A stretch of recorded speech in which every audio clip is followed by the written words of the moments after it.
La esquizofrenia, una enfermedad mental que tiene bastantes misterios a su alrededor, muchos mitos, pero sin embargo, como toda enfermedad mental, tiene un tratamiento.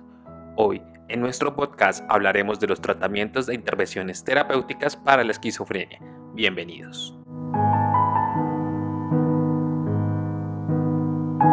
Se podría definir la terapia cognitivo-conductual como una terapia hablada y basada en evidencias que intenta promover cambios cognitivos conductuales basados en una formulación individual de la historia personal, los problemas y los puntos de vista del paciente. Aunque la terapia cognitivo-conductual fue originalmente elaborada como un tratamiento para los trastornos depresivos, en los últimos 30 años se ha desarrollado una aplicación para trastornos de tipo esquizofrénico, basándose en el modelo tradicional. Sin embargo, las prácticas de las teorías en ámbitos cognitivos, en trastornos como la ansiedad, la fobia social, los trastornos de estrés postraumático y el trastorno obsesivo compulsivo, también ha sido de utilidad para el empleo en la terapia cognitivo-conductual en psicosis. Las primeras formas de terapia cognitivo-conductual para la esquizofrenia se basaron principalmente en estrategias conductuales para influir en el cambio de ánimo, teniendo en cuenta como foco secundario los componentes cognitivos. Estas formas de terapia cognitivo-conductual para la esquizofrenia se centraron mejor en la forma de afrontamiento, la construcción de destrezas para la vida social e independiente, el aumento de la adherencia al tratamiento farmacológico mediante estrategias conductuales, como por ejemplo vincular la medicación a una determinada actividad. Los síntomas negativos también se trataron mediante el uso del programa de actividades graduadas aproximadamente. Posteriormente, los resultados de diferentes investigaciones apoyaron la idea de que los síntomas psicóticos pueden conceptualizarse en referencia a procesos psicológicos normales, por lo que el contenido de los síntomas podría ser receptivo a la terapia cognitivo-conductual. Investigaciones de Shadid y colaboradores, basándose en el trabajo de Beck en trastornos obsesivos compulsivos, demostraron que las voces podrían conceptualizarse como pensamientos intrusivos. Actualmente, la terapia cognitivo-conductual en la esquizofrenia se basa en modelos cognitivos que intentan describir cómo las alucinaciones y delirios pueden ocurrir cuando las experiencias anómalas son comunes a la mayoría de la población, son erróneamente atribuidas de forma que alcanzan un significado personal extremo y amenazador. Estos modelos, en la forma de las creencias erróneas, el aumento de la atención a estímulos amenazadores, el procesamiento de la información sesgado de la información confirmatoria y las conductas de seguridad, entendiendo como la evitación de conductas específicas en la experiencia, han tenido síntomas positivos. El acento que se ubica en el malestar resultante no necesariamente de experiencias difíciles, sino el significado a esas experiencias. Un ejemplo que te voy a dar. Un individuo que experimenta sensaciones físicas de hormigueo y lo atribuye al estrés laboral, es probable que tenga un resultado marcado diferente de quien crea que sus compañeros le persiguen y le implantan microchips bajo la piel. Hay que destacar que la terapia cognitivo-conductual difiere de otros tratamientos que se expondrán dentro del podcast que te hablaré a continuación, porque no dirige a mejorar las habilidades cognitivas basadas en las relaciones del funcionamiento social, sino más bien se centra en identificar y cambiar los sistemas de pensamientos y creencias disfuncionales, identificar los sesgos cognitivos e incentivar al paciente a autodirigir esos pensamientos y creencias y relacionar las cogniciones con el estado de ánimo, la conducta, como forma de ayudar al paciente. Sin embargo, dado la heterogeneidad de los trastornos esquizofrénicos, el tratamiento necesita ser individualizado para abarcar la específica combinación de síntomas que presenta cada paciente. Así, el objetivo de la terapia cognitivo-conductual en población esquizofrénica es la identificación de las vulnerables del paciente, sus estresores y sus estilos de respuestas. Dada esta variabilidad individual de la presentación de los síntomas, la terapia cognitivo-conductual puede variar en la duración y la frecuencia de las sesiones individuales. Investigaciones como las de Kuipers en el 2000 proponían un promedio de 20 sesiones de reuniones semanales o quincenales con el terapeuta. Sin embargo, el rango de sesiones que suele ofrecer el paciente oscila entre 12 sesiones y las 30, las cuales tienen lugar durante un periodo de 6 meses a un año. Como hemos visto, en la terapia cognitivo-conductual tiene 3 objetivos principales. Primero, paliar el malestar. Segundo, paliar también la discapacidad asociada con la sintomatología psicótica residual. Tercero, reducir la perturbación emocional y promover la participación activa del individuo en la regulación de la recaída y la discapacidad social. Te daré un ejemplo a continuación. La terapia cognitivo-conductual se presenta desde la teoría propuesta por Smith en el 2003. Estos autores desarrollan los trastornos psicóticos a lo largo de 10 módulos. Cada módulo comienza con una visión general en la que se realiza una breve descripción de los objetivos del contenido, los materiales que se van a utilizar y los aspectos claves que se trabajarán. El terapeuta describe para cada módulo el proceso de trabajo paso a paso. Es importante agregar que el terapeuta presenta una estructura similar independiente del módulo. La primera parte de la sesión consiste en revisar el progreso y las tareas en casa derivadas del módulo anterior. Esta revisión permite comprobar si las tareas prácticas han sido realizadas, evaluar el progreso del afrontamiento de cualquier problema o aspecto discutido en las sesiones previas y resolver posibles dudas existentes hasta el momento. Una vez revisadas las tareas, el terapeuta presenta al agente para cada sesión y empiezan a trabajar los contenidos específicos de cada módulo. Por último, se realiza un resumen en el que se realizan los puntos claves trabajados durante la sesión y se plantean a las tareas prácticas que debe realizar en casa. En resumen, es importante porque permite al terapeuta comprobar si los pacientes han comprendido el material discutido en cada sesión y en qué medida están de acuerdo con las tareas en casa. A continuación, te hablaré de los 10 pasos que plantea Lim en el 2003 para la evaluación de la terapia cognitiva bajo el modelo de la esquizofrenia. El primer módulo, la evaluación general e introducción de la terapia. Los objetivos de este módulo serán a. Iniciar la construcción de la comunicación y el desarrollo de la relación terapéutica con el paciente. B. Completar su evaluación diagnóstica. C. Obtener medidas objetivas de los síntomas psicóticos, la calidad de vida y el malestar asociado. D. Evaluar el concepto que tiene el paciente de su trastorno y sus actitudes hacia la psicosis y la enfermedad mental general. E. Comentar los resultados del paciente. F. Introducir a los pacientes en el proceso de la terapia y tratar de instalar cierta esperanza realista sobre sus resultados. Dentro de este módulo también es importante reservar un tiempo para realizar breves intervenciones centradas en las preocupaciones inmediatas de los pacientes, un ejemplo, la resolución de problemas. Hay que resaltar la importancia de proporcionar feedback a los pacientes con psicosis, con el fin de que el proceso sea claro y transparente, evitando así la aparición de posibles paranoias. Este feedback o retroalimentación debe ser breve y simple, y de cualquier tipo cualitativo más que cuantitativo. Informar al paciente de la puntuación que se ha obtenido es una medida poco explicativa y puede resultar de poca ayuda o estresante para el usuario. Además, de acuerdo con los modelos cognitivos de las experiencias de los pacientes, es útil empezar a trabajar la información en términos antecedentes, creencias y consecuencias. Te voy a dar un ejemplo. Cuando tienes una discusión con tu compañero de piso, puede ser un antecedente. Empieza a preocuparte la idea que se cambiará de piso, es la creencia, y entonces te sientes asustado, una consecuencia. De esta manera, hacerlo así puede ayudar a plantear la escena de cualquier terapia cognitiva posterior del tratamiento. Finalmente, el resumen de la sesión debe incluir los aspectos claves de la evaluación realizada y establecer cuáles van a ser las tareas prácticas para realizar en casa, las cuales suelen ser incluir la finalización de las medidas de autoinforme. Módulo 2. La evaluación de los síntomas específicos. De los objetivos de este módulo serán a. Continuar la construcción de la comunicación y el desarrollo de una buena relación terapéutica. B. Evaluar los síntomas psicóticos que el paciente experimenta y el modelo explicativo que tiene dichos síntomas. C. Obtener medidas objetivas de los cuales relacionados con los síntomas psicóticos específicos del paciente, sus alucinaciones y delirios. D. Desarrollar un principio de análisis funcional con los síntomas psicóticos, antecedentes, creencias y consecuencias utilizando la entrevista clínica y la evaluación estructurada. E. Proporcionar un feedback sobre la realización del paciente. Y F. Marcar los objetivos del tratamiento con la colaboración del paciente. Es importante destacar que existe una relación directa entre el grado de comunicación entre el psicólogo y el paciente y la descripción detallada de los síntomas.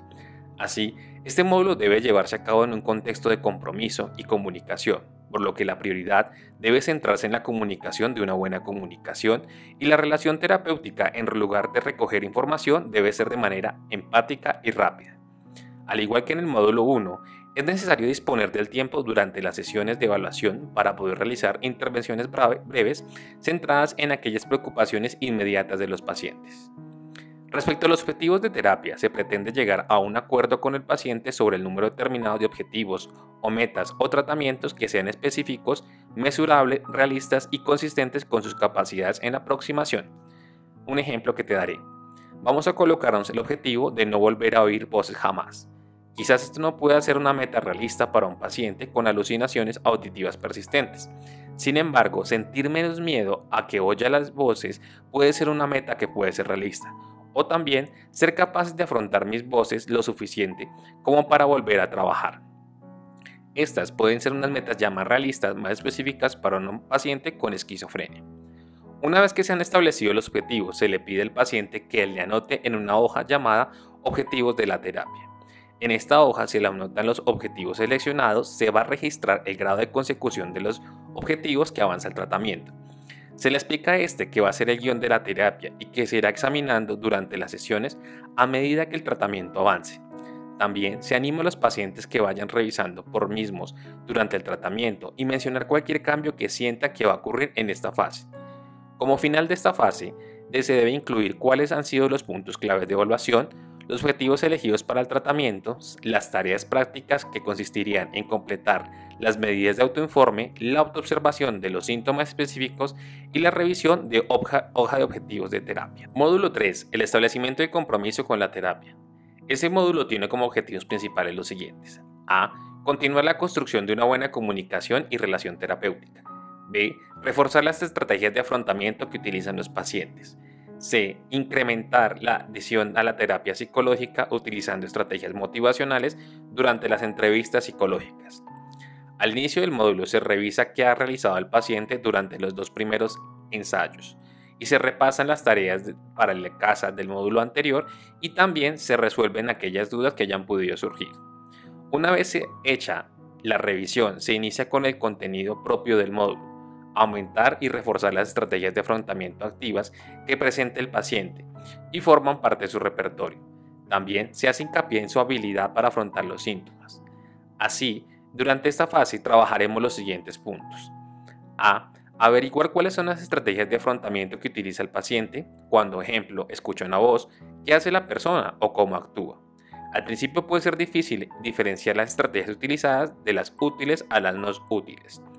Por ello, se debe generar una lista la más larga posible con el objetivo de que el paciente se dé cuenta de que es una persona que está afrontando de una forma activa sus síntomas psicóticos. Las estrategias más habituales utilizadas por las personas con síntomas psicóticos son de tipo cognitivo, distracciones o autoinstrucciones. De conductuales puede ser aumentar o disminuir la interacción social, reforzar las actividades en solitario o modificar el input sensorial, aumentar la estimulación sensorial como poner la tele o la radio, o estrategias fisiológicas como puede ser la relajación o ejercicios de respiración, y en algunos casos que la persona tenga comportamientos de consumo de alcohol o drogas ante la escucha de las voces. B. Discutir cada estrategia de forma detallada con el paciente con el fin de conseguir una adecuada comprensión de su efectividad y sus limitaciones. También hay que considerar las consecuencias de la estrategia o de la conducta tanto a corto como a mediano plazo. C. Elegir aquellas estrategias que sean útiles para formarlas de forma consistente y elaborar planes de acción para aplicarlas. También se plantean objetivos específicos con el paciente en los que se puede llegar a utilizar estrategias seleccionadas durante la semana de la siguiente sesión. Hay que señalar que en esta sección no se incluye el aprendizaje de estrategias de afrontamiento, ya que esto lo vamos a desarrollar en las terapias o en los módulos 5, 6 y 7. En este módulo también se pretende aumentar la motivación hacia el tratamiento psicológico. Para ello, se puede elaborar una serie de listados en los que se anoten las consecuencias positivas y negativas del problema actual, los beneficios y costes del cambio. Estos listados se comentan y discuten durante la sesión.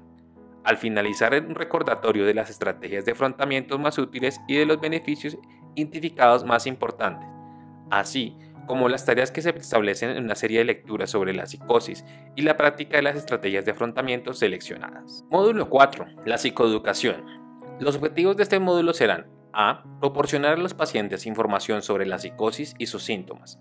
B. Mostrarles un modelo de vulnerabilidad al estrés de los síntomas psicóticos con el objetivo de empezar y reducir la desesperanza y las creencias catastróficas sobre el hecho de padecer psicosis y la consecuencia de ansiedad, estados de ánimo depresivo o retraimiento de ideas suicidas. Principalmente se establece de que el paciente adquiera una comprensión de la naturaleza y contexto de sus dificultades, y no enseñarle un conjunto estandarizado de hechos sobre la psicosis. Por ello, el componente psicoeducativo del tratamiento debe realizarse con colaboración del paciente y de forma individualizada, adaptándose a su nivel de conocimiento y sus actitudes hacia la enfermedad. La información debe proporcionarse de una forma breve y directa utilizando un lenguaje que sea fácilmente comprensible. Al inicio del módulo, se evalúa el progreso realizado con las estrategias de afrontamiento y se revisa cómo se han desarrollado las tareas de la casa. En este caso puede ser la implementación de las estrategias de afrontamiento seleccionadas en tu caso como terapeuta anteriormente. Con el fin de reforzar la efectividad de dichas estrategias o identificar posibles, también se puede aumentar dicho trabajo en casa. Una vez terminada esta fase, se inicia el contenido principal del módulo. ¿Qué es la psicosis o qué es la esquizofrenia? Antes de empezar a hablar de una forma puntual o específica sobre los síntomas o el diagnóstico, es útil iniciar una conversación sobre cuál es el concepto que tiene el paciente sobre su enfermedad. Posteriormente, se revisan los síntomas de los pacientes y se relacionan con las experiencias y síntomas claves de la psicosis. Una forma de hacerlo sería escribiendo una lista de principales síntomas psicóticos en una pizarra y revisarlos con el paciente preguntándole si ha tenido experiencias similares. El paso siguiente es presentar al paciente el modelo de vulnerabilidad del estrés. El principio que subyace a este modelo es el siguiente. El paciente que tiene una predisposición psicológica, a menudo genética, que interactúa con el estrés provocando una enfermedad. A partir de este modelo se revisa con el paciente la información que nos ha generado sobre sus episodios psicóticos pasados y se propone un debate general sobre los factores de vulnerabilidad, los estresores vitales y los factores desencadenantes, además de los factores de riesgo, de protección, enfatizando la necesidad de aumentar y reforzar los factores de protección de los pacientes y reducir los factores de riesgo. Los factores protectores más habituales suelen ser las estrategias de afrontamiento, el apoyo social, la búsqueda de ayuda propia y el uso regular de medicación antipsicótica. Y como factores de riesgo pueden destacar el consumo de alcohol, las drogas, el aislamiento y la situación vital insatisfactoria. Al finalizar esta sesión se realiza un resumen con la información dada más relevante sobre la psicosis y se repasa el modelo de vulnerabilidad, ya personalizado para el paciente. Como tarea se sugiere la lectura y el repaso de los propios factores de riesgo y protectores que puede desarrollar la persona. Módulo 5. La terapia cognitiva de los delirios.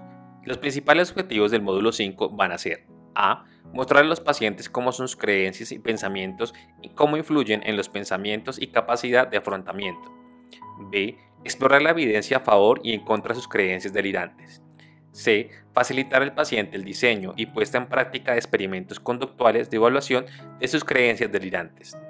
D. Ayudar a los pacientes a generar explicaciones de pensamientos alternativos que sean útiles y equilibrados.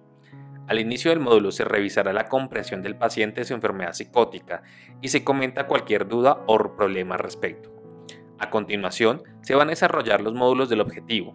Como hemos hablado, lo que se pretende en esta etapa es ayudar a los pacientes a reevaluar las creencias delirantes que están provocando el malestar y desarrollan pensamientos alternativos equilibrados. El progreso para conseguir ese objetivo consta de los siguientes pasos. A. Diferenciar pensamientos y sentimientos. Para ello se puede trabajar bajo el modelo del ABC. El primer modelo consiste en pedir al paciente que describa una situación reciente en la que se haya experimentado un fuerte sentimiento, ya sea delirante o no. A continuación, se le pregunta cómo se sintió dicha situación, emociones, sensaciones fisiológicas, y se le pide que rememore cuáles fueron los pensamientos automáticos que se encadenaron dicha situación. Un ejemplo, cuando estaba pasando, qué es lo que estabas oyendo. Finalmente se anota en 3 columnas diferentes qué ocurrió, qué pensó y cómo se sintió o qué hizo la persona. En este punto es importante asegurarnos de que el paciente distingue sentimientos y pensamientos. B. Entender la conexión entre pensamientos y sentimientos. Se pretende que el paciente comprenda la relación que existe entre ambos mediante el debate y la conversación. ¿Cómo te habrías sentido o pensado de forma diferente en esa situación? Tras de ello se elabora el denominado diario de pensamientos, en el que se anotan las conexiones de pensamientos y sentimientos de situaciones recientes que han experimentado los pacientes. C. Identificar cuáles son sus principales creencias delirantes. D. Llevar a cabo un desafío entre comillas verbal de las creencias delirantes. Una vez identificadas las creencias delirantes, el paso siguiente es ayudar al paciente a empezar a cuestionarse, discutir o cambiar esas creencias. El objetivo de la discusión es reducir el malestar producido por las creencias delirantes mediante el desarrollo de explicaciones o pensamientos alternativos que sean útiles. Realizar experimentos conductuales para comprobar la veracidad de esas creencias. Las personas con creencias delirantes tienden a tendencia a extraer conclusiones precipitadas antes de conseguir información consiguiente. El uso de experimentos puede ayudar a contrarrestar este sesgo, alentando a la persona a recoger información sistemática e información adicional relevante para sus creencias. Así, los experimentos pueden ayudar a la gente a darse cuenta de ese sesgo y a utilizar la parte de la información que se han perdido cuando se han utilizado con atajos de conclusiones precipitadas. Los experimentos conductuales también pueden ser utilizados de forma deliberada para señalar contradicciones en el módulo en que el paciente se percibe a sí mismo y el resultado de su tarea conductual, con el objetivo de que la persona cada vez se sienta menos convencida de su validez y creencia. Desarrollar pensamientos alternativos de afrontamiento. Se alienta al paciente que genere nuevas explicaciones que tengan en cuenta las realidades de la situación, tanto positivas como negativas, más que negar o rechazar sus creencias originales. Para ello, se utiliza el debate con el paciente. ¿Cómo puedo pensar de forma diferente? Puede ser una de las preguntas que puede llegar a utilizar. Y los resultados de los experimentos conductuales realizados. Los pensamientos alternativos obtenidos se escriben en tarjetas denominadas tarjetas de afrontamientos, a las que el paciente puede acudir si las necesita. Para terminar la sesión se realiza una revisión de las creencias discutidas y de los pensamientos alternativos elaborados. Como tarea para casa se propone seguir escribiendo en los diarios de pensamiento y realizar experimentos conductuales que evalúen la veracidad de las creencias delirantes. Módulo 6. La terapia cognitiva para las voces. Los objetivos que se pretenden conseguir en el módulo 6 serán a. Facilitar al paciente la comprensión de qué modos sus creencias y pensamientos en relación con las voces pueden influir en sus pensamientos, estado de humor y afrontamiento. B. Identificar las creencias sobre las voces y alucinaciones, explorar la evidencia a favor y en contra de dichas creencias. C. Facilitar al paciente el diseño y puesta en práctica de experimentos conductuales para obtener información en relación con las creencias y las voces. D. Ayudar a los pacientes a generar explicaciones y pensamientos alternativos sobre las voces, que sean útiles, saludables y equilibrados. Este módulo, si te has dado cuenta, puede ser muy similar al anterior. Lo que se pretende ayudar es a los pacientes a reevaluar las creencias sobre las voces y desarrollar modos de verlas más útiles, equilibrados, con el objetivo de reducir el malestar y la perturbación que sufren. Este módulo es muy importante solo para aquellos pacientes que describen alucinaciones auditivas persistentes en su malestar consecuente. Los módulos de este módulo serán iguales al paso 5 y se desarrollan en la misma forma. A. Distinguir pensamientos y sentimientos. B. Establecer la conexión entre los pensamientos, las voces y los sentimientos. C. Acometer a desafíos entre comillas verbales de las creencias sobre las voces. D. Realizar experimentos conductuales para probar esas creencias. Y desarrollar pensamientos alternativos más adaptativos. El modelo cognitivo de las voces es similar al modelo cognitivo de los delirios en el sentido de que ambos enfatizan el rol de los procesos evaluados en el mantenimiento de las creencias irracionales que generan malestar. En esencia, el modelo cognitivo sugiere que las personas que oyen voces están teniendo problemas al distinguir entre eventos privados intensos, que se conocen como los pensamientos, y eventos públicos y externos, que pueden ser las voces. Es decir, la persona que oye voces comete el error de pensar que son voces generadas de forma externa. Investigaciones de Chadwick en 1995 sugieren que factores como el poder, la identidad, la intención de las voces son las que generan más malestar en los pacientes. Así, si la gente cree que las voces son muy poderosas o están fuera de control y desean hacerles daños, entonces sentirán mayor malestar. Al finalizar, se realiza un resumen de la sesión, en las que se revisan el diario de pensamientos elaborado y las tarjetas de afrontamiento redactadas durante la misma.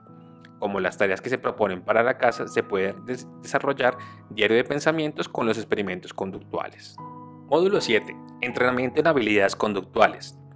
Los objetivos de este módulo van a ser: A. Basarse en el repertorio de estrategias de afrontamiento ya existentes en el paciente y mejorar el manejo de sus problemas actuales, aumentar la autoeficacia y reducir el malestar asociado, ejemplo puede ser la depresión o la ansiedad, y B, enseñar habilidades conductuales apropiadas.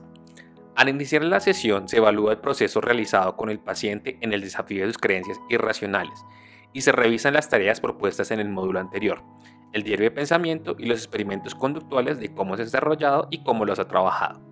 A continuación, se realiza un repaso de las tareas de afrontamiento que ya poseía el paciente antes de la terapia. El paso siguiente será consistir en el preaprendizaje por parte del paciente a determinadas habilidades conductuales. Las destrezas que se suelen enseñar suelen ser las siguientes. A. La resolución de problemas. Existe evidencia que el entrenamiento en resolución de problemas puede ser una estrategia esencial para controlar el estrés vital experimentado por la gente que sufre de psicosis, al igual que está implicado como un factor de vulnerabilidad en las recaídas. Los pasos más habituales suelen ser identificar y definir el área problemática, generar todas las soluciones potenciales, evaluar las alternativas y decidir cuál es la mejor solución y evaluar el resultado. B. Técnicas de relajación. Se considera que la activación física y de tensión inicial están implicadas en el establecimiento y mantenimiento de los síntomas psicóticos positivos. Así, enseñar habilidades para el manejo de la ansiedad y los estados de activación es especialmente útil para aquellos que presentan síntomas psicóticos persistentes. Es necesario señalar al paciente la importancia de la práctica regular para que las técnicas de relajación sean efectivas, y por ello elaborar una planificación de la práctica de relajación con el paciente al menos una vez al día y revisarlas en las sesiones siguientes. C.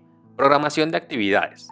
Esta planificación es especialmente útil cuando los pacientes han ocasionado cierto grado de depresión o síntomas negativos psicóticos, como puede ser la apatía o la inmotivación.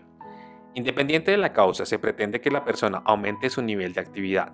Para ello, en primer lugar, se le pide al paciente que registre todas sus actividades diarias durante una semana con el fin de obtener una línea base de actividad. Tras la línea de base, se trabaja con el paciente para aumentar gradualmente las actividades que realiza. Un ejemplo, caminar durante media hora en vez de caminar durante 10 minutos, o añadir actividades nuevas. Ejemplo, si la persona no se encuentra trabajando, realizar una actividad como un trabajo voluntario.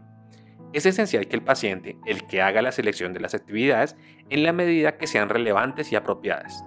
También pueden utilizar evaluaciones de placer en cuánto se divirtió a la persona haciéndola, y el dominio, cuánto le costó a la persona, en una escala de 0 a 10, con el fin de ayudar a utilizar los márgenes más gratificantes y útiles para la persona. También te invito a que veas nuestro video del podcast sobre la activación conductual en la depresión. Es un tema que muchas veces será complementario a las estrategias que hemos mencionado anteriormente. D. El uso de jerarquías conductuales para la exposición gradual y asignación de tareas. Su organización es similar a la técnica de sensibilización sistemática. Así, en primer lugar se le elige una tarea o meta que el paciente desea conseguir. A continuación, esta meta se desmenuza en una serie de tareas más manejables. En este punto, es importante comprobar que cada tarea es específica y realista. Finalmente se planea con el paciente con un trabajo gradual a lo largo de una serie de tareas para conseguir una meta final. Una vez que el paciente ha finalizado la exposición, es importante reforzar la importancia de continuar con ellas mediante una revisión regular del progreso. Se debe enfatizar más la importancia de intentar las tareas que centrarse en el éxito de su finalización. También es útil alentar al paciente a reforzar su propio progreso mediante recompensas. Para finalizar, se resume la sesión en la que se revisan las actividades conductuales trabajadas en ellas. Como tareas prácticas se propone implementar las soluciones elegidas en la solución de problemas, practicar las técnicas de relajación y revisar las tareas de exposición y practicar las actividades elegidas. Módulo 8. Este módulo a veces puede ser opcional. El módulo 8 va a estar relacionado con la terapia cognitiva para problemas secundarios. Los objetivos de este módulo son ayudar al paciente a aplicar técnicas de la terapia cognitiva a creencias y pensamientos asociados a problemas secundarios. Un ejemplo, baja autoestima, depresión o ansiedad, y facilitar que el paciente tome conciencia de sus grandes estilos de pensamientos no constructivos que están vinculados a las experiencias de dificultades secundarias. También se pretende ayudar pensamientos alternativos que sean constructivos, saludables y equilibrados. Cuando se aplica este módulo, normalmente se realizan o se utilizan terapias cognitivo-conductuales ya existentes para el problema de problemas ya existentes como pueden ser la ansiedad o la depresión. Módulo 9. Planificar la autogestión. Los objetivos de este módulo son los siguientes. A. Facilitar a los pacientes la identificación de los primeros signos de aviso de los episodios psicóticos. B. Ayudarles a desarrollar un plan autogestionado para ser activado cuando experimenten los primeros signos de aviso. C. Revisar el progreso en colaboración con el paciente desde el inicio de la terapia hasta el momento actual, reforzando los cambios y los beneficios obtenidos. En este módulo es importante tener una idea clara de lo que se construye un episodio psicótico para el paciente. Para algunos, cualquier reaparición de los síntomas indicaría un episodio, pero para otros, generalmente lo que se enfrenta es a síntomas psicóticos persistentes. Lo que sería a continuación una exacerbación de los síntomas o una reaparición de los síntomas psicóticos específicos. Al inicio de la sesión se realiza una revisión del progreso de las destrezas conductuales que el paciente ha practicado. También se revisa cómo se han desarrollado la práctica de habilidades y el uso continuado de diarios de pensamientos fuera de las sesiones de terapia. En cuanto a la detección de los síntomas de aviso, en primer lugar, se revisan los factores de vulnerabilidad del paciente y se discute cualquier idea que tenga sobre sus problemas de vulnerabilidad a futuros episodios psicóticos. Preguntas que pueden ser: ¿piensas que es probable que experimentes más episodios psicóticos en futuro? Esta es una buena oportunidad para reforzar las creencias equilibradas y realistas sobre la vulnerabilidad a la psicosis. Posteriormente, se revisan los síntomas psicóticos que experimenta el paciente cuando sufre un episodio psicótico, con el fin de establecer los síntomas que pueden ser utilizados para el paciente como primeros síntomas. Se identifican esas señales promódicas. ¿Qué síntomas sueles tener primero? ¿Cuáles son las causas que cambias o que notas cuando suele pasar estas situaciones? Este proceso puede ser lento, ya que requiere discusión y clarificación de cada señal de aviso, de forma que sea específica y claramente identificable. También hay que invertir tiempo reflexionando sobre los tipos de estresores que previamente fueron reconocidos como detonantes de episodios en el pasado, identificando que esta lista de qué tipo de eventos en el futuro pueden ser desencadenantes para episodios psicóticos más allá. Respecto a la planificación para el manejo de los síntomas, esta debe ser específica. Algunas ideas que te propongo son las siguientes. A. Tener una lista de primeros signos de alarma y síntomas en una pequeña tarjeta y llevarlas en la cartera. B. Repasar la lista de señales en primera persona una vez por semana. C. Pedir a la gente en la que se confía que te avise si nota alguna de estas señales. D. Pedir al médico de cabecera que revise la presencia de señales en cada cita. El siguiente paso es realizar sobre qué hacer cuando aparecen esas primeras señales de aviso.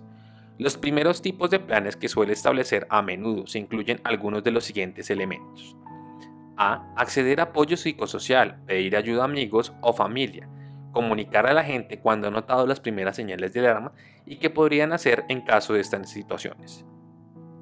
B. Recordar a sí mismo las estrategias de afrontamiento previamente identificadas, como pueden ser volver a leer las estrategias de afrontamiento. D. Volver a solicitar citas médicas o contacto con los profesionales de salud mental. Y E. La automedicación, utilizar la medicación antipsicótica que ya sea prescrita. A continuación te hablaré de una revisión sistemática de algunos de los aspectos trabajados durante la terapia, con el fin de ayudar al paciente a elaborar una lista de cosas que puede hacer para ayudarse a sí mismo. En este punto hay que revisar los siguientes aspectos. A. Las estrategias de afrontamiento preexistentes. B. Los módulos de terapia cognitiva, las creencias delirantes, los pensamientos equilibrados y que alivian el malestar. C. Las técnicas conductuales y estrategias que le han sido útiles al paciente. La experiencia ha demostrado que las estrategias suelen ser útiles para los pacientes de psicosis pueden ser las siguientes. La práctica regular de las habilidades cognitivo-conductuales, revisar el diario de pensamientos o las estrategias de afrontamiento de forma regular, practicar relajación una vez al día. B. Llevar un estilo equilibrado, es decir, mantener rutinas activas, es decir, incluir actividades placenteras, algunas que proporcionen logro y algunas actividades sociales. C. Mantener y desarrollar relaciones de apoyo social, contactando a un amigo una vez por semana. Para terminar la sesión se realiza un resumen de ella, que debe incluir las señales más importantes y revisar la planificación del automanejo. En cuanto a las tareas prácticas, estas incluirán trabajar las primeras señales de alarma y el plan de automanejo, y comentárselas a amigos o familiares y realizar un listado de habilidades y estrategias que han sido útiles. Confeccionar un listado de los mejores resultados obtenidos desde que se inició la terapia. Módulo 10. La evaluación post-tratamiento. Los objetivos de este módulo son obtener medidas objetivas de los síntomas psicóticos, de la calidad de vida y del malestar asociado y proporcionar al usuario un feedback sobre los resultados de su evaluación, proporcionando información adicional sobre los cambios y mejoras a lo largo de la terapia. Al inicio de la sesión se revisa el manejo de las primeras señales de aviso y se realizan los cambios de planificación si resulta ser necesario. Esto va a ser muy inigual al resultado del módulo 1. Generalmente, este módulo no requiere una sesión formal del paciente, aunque si el paciente o el terapeuta desean recapitular o recordar ciertos resultados de la evaluación post-tratamiento, se puede llevar a cabo. Respecto a las evidencias empíricas del tratamiento cognitivo-conductual, los diferentes estudios han utilizado para ayudar al tratamiento de los síntomas positivos. También se ha encontrado que las técnicas de terapia cognitivo-conductuales, tales como el cambio de las creencias subyacentes, pueden ayudar a reducir las alucinaciones y la sintomatología general y aliviar los síntomas depresivos. Además, tanto los delirios como alucinaciones responden al tratamiento cognitivo-conductual. Se ha demostrado que la terapia cognitivo-conductual mejora las habilidades del paciente para afrontar estresores, aumentar la adherencia al tratamiento y el manejo de síntomas. Reduce las recaídas y ayuda a la recuperación general durante la fase aguda de la enfermedad. Además, investigaciones de Rector encontraron que la terapia cognitivo-conductual en combinación con el tratamiento habitual, como puede ser el manejo de casos, conseguía una reducción de la sintomatología negativa a los 6 meses de un seguimiento. Aunque muchos de estos ensayos se han realizado en pacientes con medicación antipsicótica establecida, también existen una serie de casos que muestran existentes beneficios potenciales de la terapia cognitivo-conductuales en pacientes que han rechazado el tratamiento médico en estos sentidos.